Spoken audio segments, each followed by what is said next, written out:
Cool. Well, thanks very much for joining us. There's some more people signed up, but I think we'll get started. They can always catch the recording if they do join late.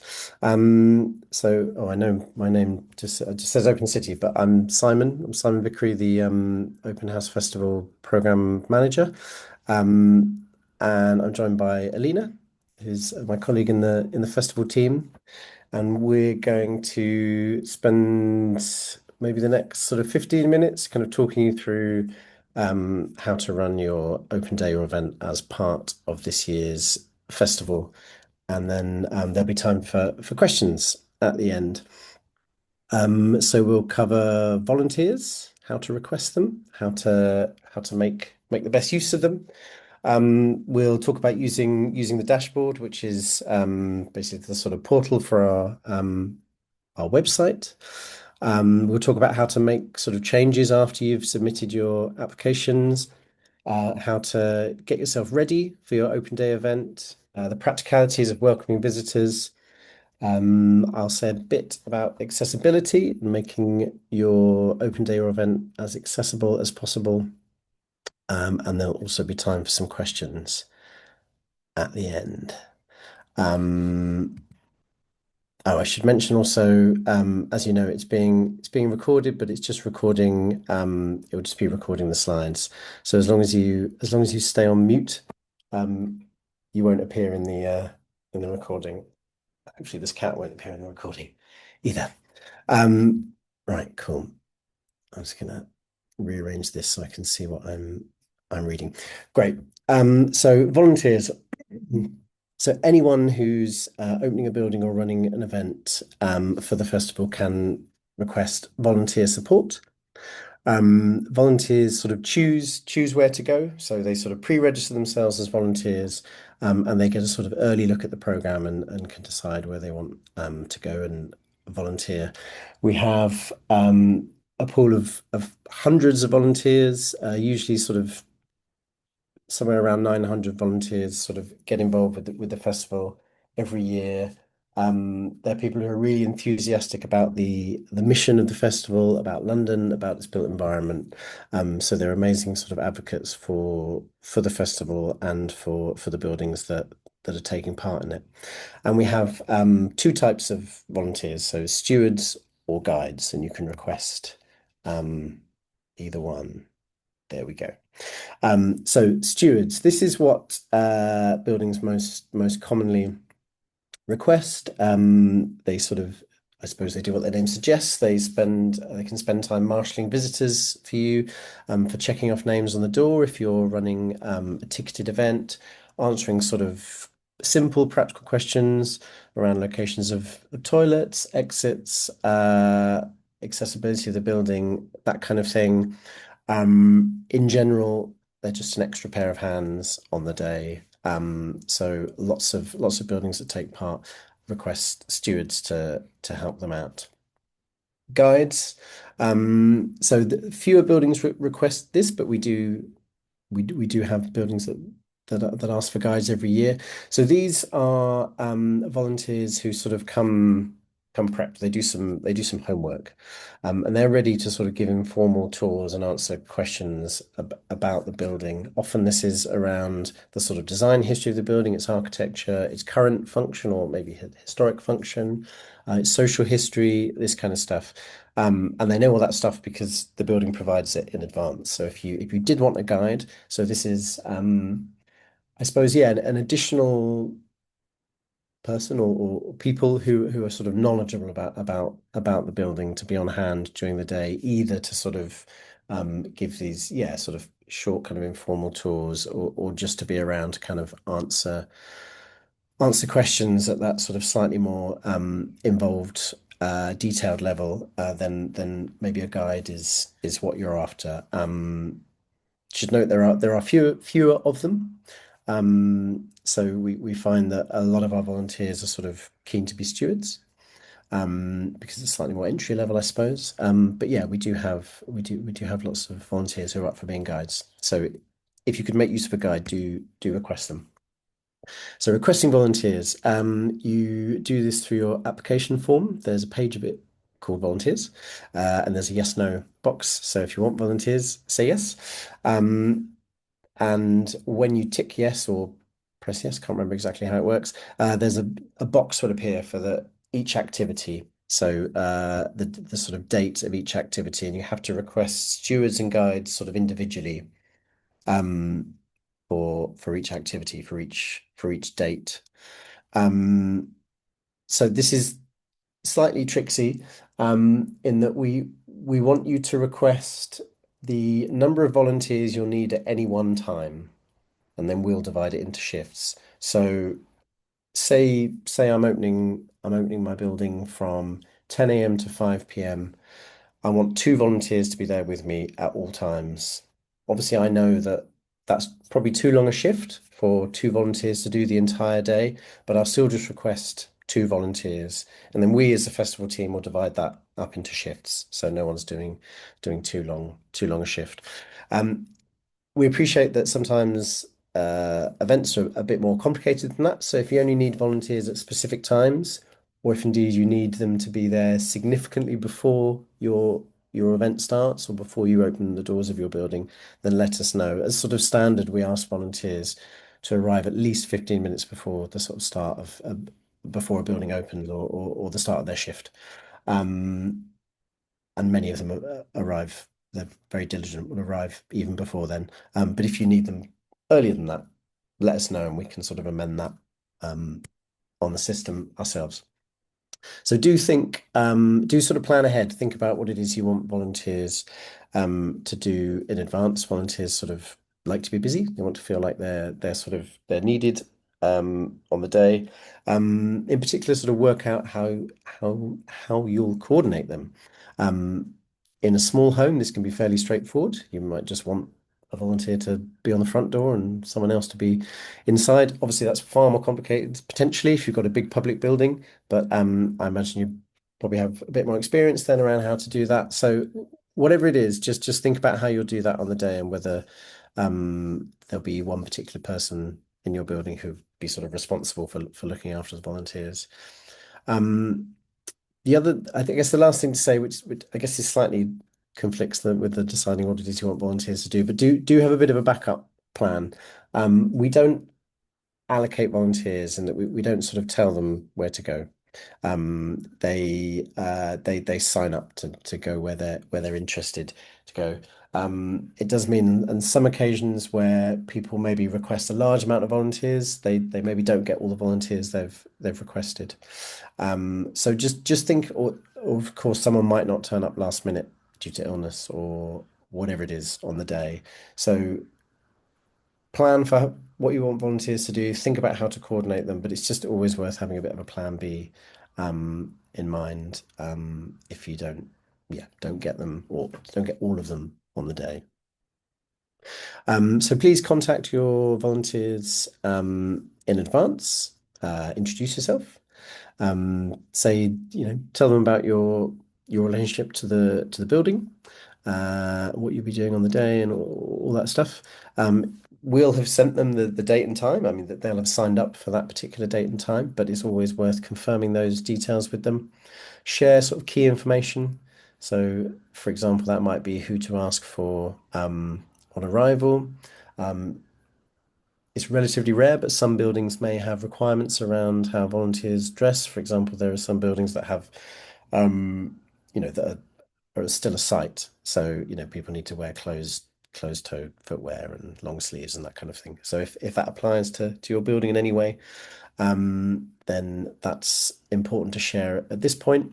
Then it's also useful to just give like a really brief summary of the day and the tasks. So if you know that you're going to ask a volunteer to marshal a queue on the day, just mention that because it's really nice for people to sort of have an idea of what it is they might be doing on the day and how it's going to work. This is a good time to provide any access information. So just again, this is just detail about what's happening so people know what to expect. So if you know you're going to be asking them to be standing for a long time, that's worth mentioning at this point in case the volunteer knows that's going to be tricky for them. Um, sort of conversely, if you know this is something they'll be able to do seated, and they'll be able to have lots of breaks and all that kind of thing, that's worth mentioning at this point. If it's going to be a particularly busy environment or a particularly um, noisy environment or whatever, that's also just something mentioning, just to give just to help people prepare for the day and to know what they're sort of coming into. Oh, then there's my point about clothing requirements. Um, it's also nice to just throw in, it doesn't have to be a lot of the detailed history, but just something else about the building or event here. So if you know the name of the architect, for example,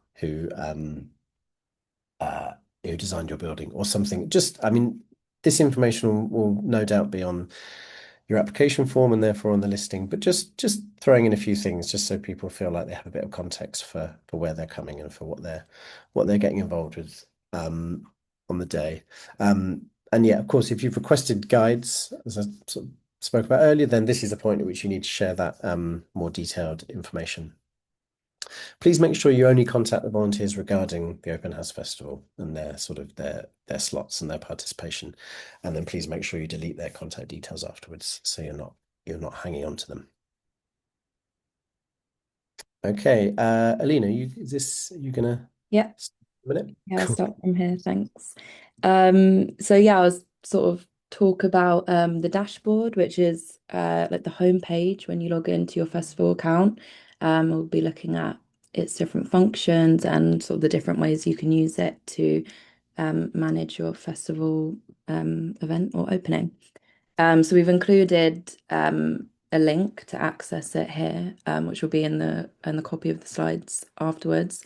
Um, but yes, so when you are on your dashboard, you'll see um, a title, yep, as Simon showed, for my listings, which will appear at the top of the page, and there'll be two buttons underneath this with an attendees button, and then if you've requested volunteers, you'll also see a volunteer slots button. Currently, if you log in now, you won't be able to see these two buttons, but they will show up once the program goes live for bookings on the 19th of August. So currently it would just be edit, but after the 19th of August, you'll see attendees. So that's all the people who have booked on to any of your activities, and then the volunteer slots. So those would be the volunteers who have signed up to volunteer if you've requested them. And for each, when you click on them, it will have a list and you'll have their names and contact details. Just go on to the next. Yeah.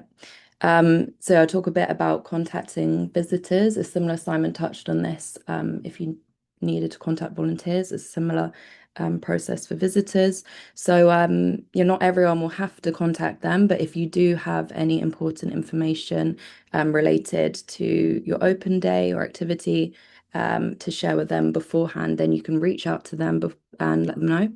So I sort of use a similar example to Simon. It could be that you're um, hosting like a hard hat tour, and you'd need them to not wear like a certain type of shoes or clothing. So you'd need to get in touch to tell them this. On the application form, there is like a box where you can provide this information, but we always recommend that you reach out to the visitors as well, just so you know that they've definitely like received that information and it hasn't been missed anywhere, and just yeah, everyone can be prepared as possible. Um, there also might be other reasons that you need to get in contact with them if there are any sort of last minute but perhaps substantial changes to your listing. Then yeah, please reach out to let them know this too. The next slide. Oh yeah, so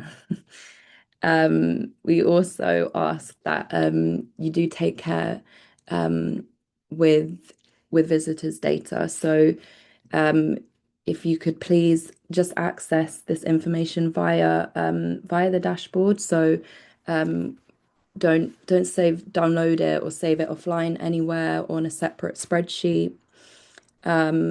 Obviously, you'd need to use your own email account to email them, but when doing so, it would be best if you could will email them individually, or if you want to do a sort of group email, then just put all their addresses in the blind carbon copy so they can't um, it remains private and they can't see each other's emails.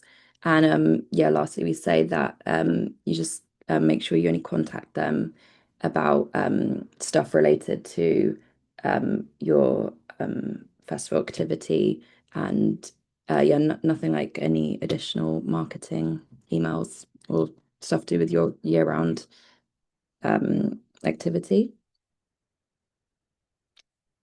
So yeah, this bit is talking about the ways you can go into your application form and make changes if you need to.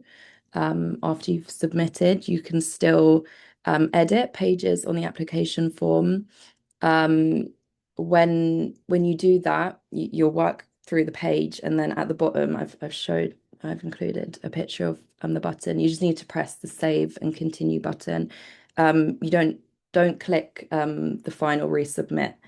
Just save and continue on the relevant page, and those changes will be updated.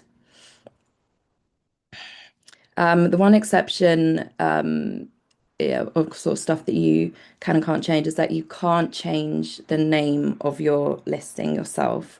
So if you do want to change this for whatever reason, just email us at this email, our openhouse@opencity.org.uk email, and yeah, we'll do that. We can change that for you. Um, and yeah. If you do want to change any information on your page, sort of on the parts that show on the public end of the website, so the parts that visitors will be seeing, the key areas you want to be looking for are these core information sections and the about section.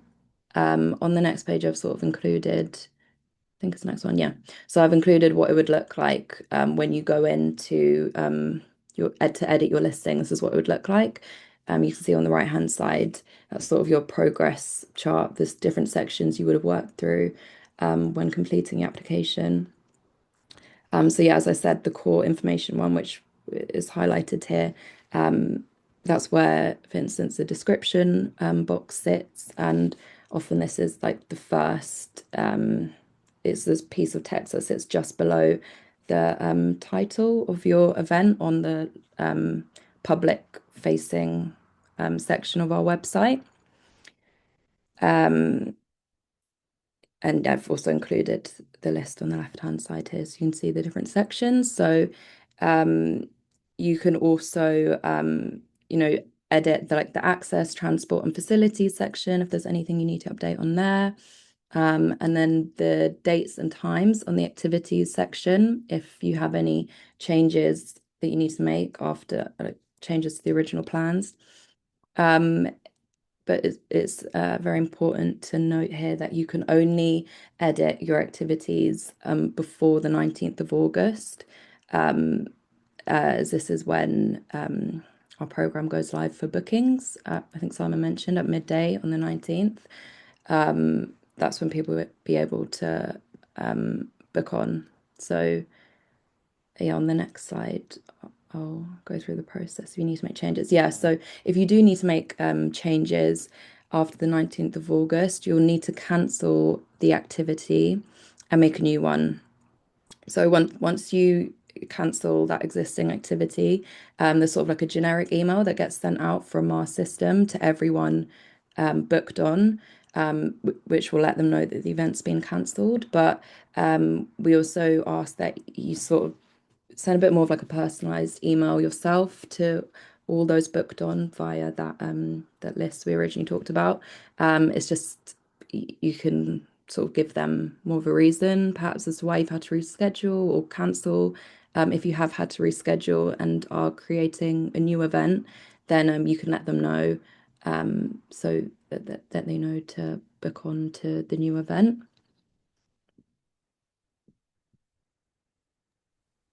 Okay, this is me. This is me again. Okay, so getting ready. So you've filled in the application form, it's been approved, you've maybe made some tweaks and some changes. So we're sort of yeah, we're kind of in August now. So the really key thing to do, particularly before the 19th of August, is just to make sure all the information on your listing is accurate. So 15th of July is when the program preview goes live. That also happens at midday, and that's the sort of first look at the program. So if you've got your application in by 1st of July, then your listing will be included, will be sort of published online with all the others on 15th of July. So that's a really good point to just go to the Open House Festival website and just check your listing looks right. Um, check that everything's okay. Make sure the information is accurate, especially around accessibility and transport. We even had someone recently managed to put the wrong address. So which is quite key for a festival based around buildings. So yeah, just make sure all those key details are correct. There we go. Right. So welcoming visitors. On the day itself, it might sound obvious, but greet them, say hello to them, introduce yourself, say who you are. I mean, if you're running a big building, you might be busy running around doing other stuff, but it's good to think about having just somebody around the entrance, whether it be a volunteer, staff member, or whoever it is, family member, someone just to greet everyone, make them feel welcome.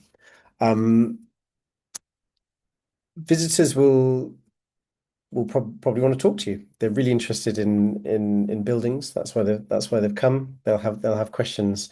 So do just think a bit about what it is you want to tell visitors about the building.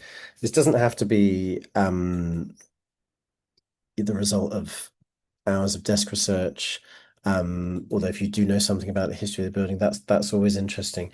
But from experience, I think visitors are often just as interested in knowing about the sort of the current life of the building, of what it's like to use it on a daily basis, to inhabit it if it's your home, or to work there if it's your place of work, or whatever it is. People just sort of want to know about a bit about the life of a place. So it doesn't have to be really detailed, but just have it in your mind, just a couple of things that you find interesting about the space, and that you might want to share with people sort of informally. Yeah, like I say, do some if if it's possible to do some research. If that sort of information is available, then it's always worth kind of doing a little bit of that. But it's, that information is not available for every building, and not everyone has the time or the capacity to do that kind of thing. So just something personal is fantastic as well. And yeah, just a note here about giving priority access to volunteers who sort of volunteered elsewhere. So if you're running a drop-in activity, that means not ticketed, where you're not requiring visitors to book in advance. Please do be prepared to let volunteers, so someone with a volunteer sticker, or who can sort of show you on their phone that they've signed up for a volunteer slot. Please do be prepared to allow them to queue jump, because this is a perk. This is a thank you that we offer to volunteers, to just allow them to kind of see a bit more of the festival.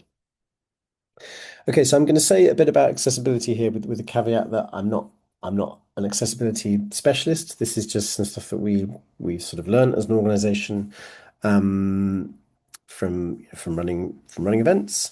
We are going to have some of these sessions with specialists a bit sort of, well, next month, which I'll tell you about in a few slides time.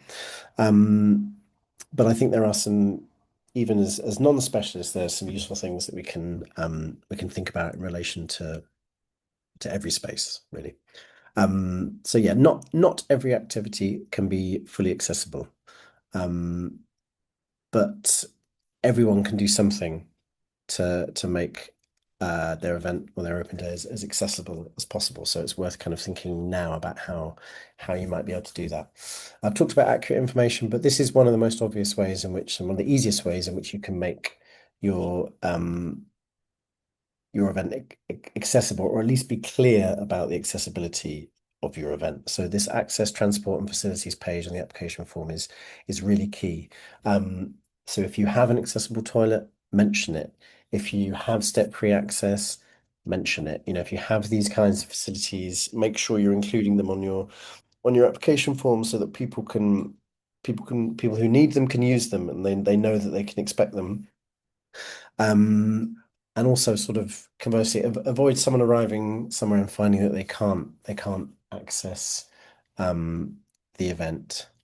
And it just helps all visitors to make kind of informed choices about where they go during the festival. So these are just some things to remember. So if you are running a drop-in event where people might be queuing outside, just remember that not everyone can queue comfortably.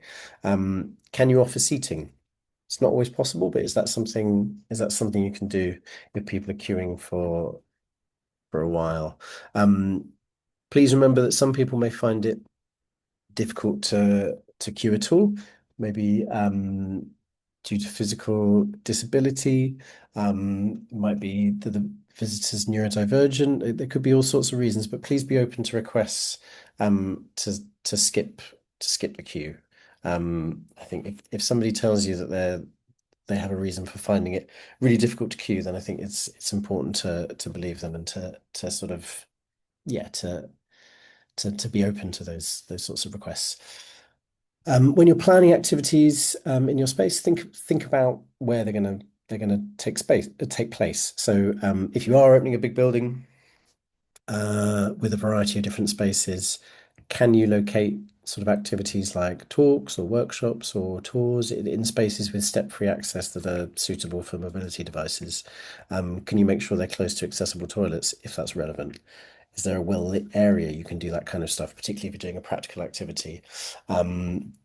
If you're doing a talk or presentation of some sort, or just if you're planning to speak to visitors, is there a way you can avoid doing it in a kind of loud or echoey space? And also, are there ways in which you can have some more unstructured activity for visitors who might prefer to sort of just explore the space sort of quietly on their own? Obviously, that's not going to be possible in every space. But think about whether it might be possible in your space. Um, so when you set up your space, can you provide seating? Can you sort of spread it throughout the space at different points? Clear signage. This is important for any sort of building, even a small home, a flat. Really useful just to let everyone know where the toilet is and to allow people to use it if they need to, please. And then for bigger buildings, kind of signposting exits if people want to sort of leave of their own volition.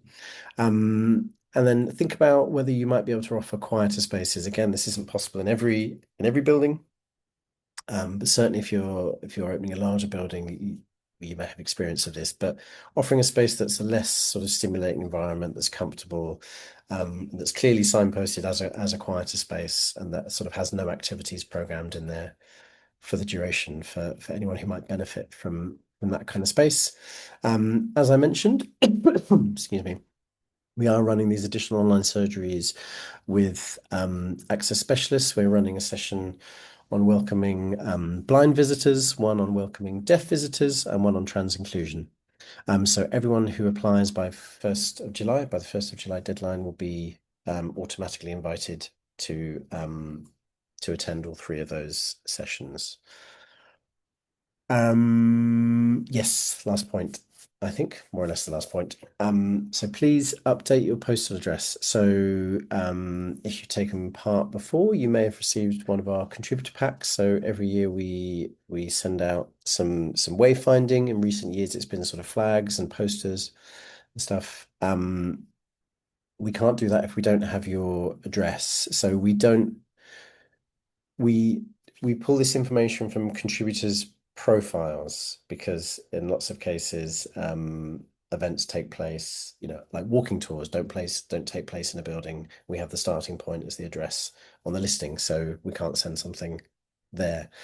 So we need you all to update your profile, and you can do that from the link. We'll share these slides with you afterwards, so you'll be able to go in and click that, update your profile, and yeah, go and either add your address or make sure it's up to date. So this could be a place of work, could be a home address, but wherever it is that you can receive receive a small package, and we will send you things. I'll just quickly rattle through these key dates. So yes, 1st of July is the final deadline for applications. 14th of July is the latest you'll hear back from us. So we'll turn around the applications within those 2 weeks, because 15th of July is the program preview at midday. That's when we sort of switch on our 2026 website, and it's sort of first publicly visible. 12th of August is when volunteer slots go live. So everyone who's signed up as a volunteer will be able to see those buildings or events that have requested volunteer support, and they'll be able to start signing up for them. 19th of August at midday is when we launch the program. So this is when it opens for bookings. So if you set up a ticketed activity, people will start to book from then. And then the festival itself is the 12th to the 20th of September. Again, these are some links for when we send you the slides. There's some general information, some written guidance talking about the kinds of stuff we've been doing today. There's a link back to surgeries and sort of recordings, and there's our curatorial criteria, which is just a good place to start and to sort of understand what it is we're looking for in the program. Right.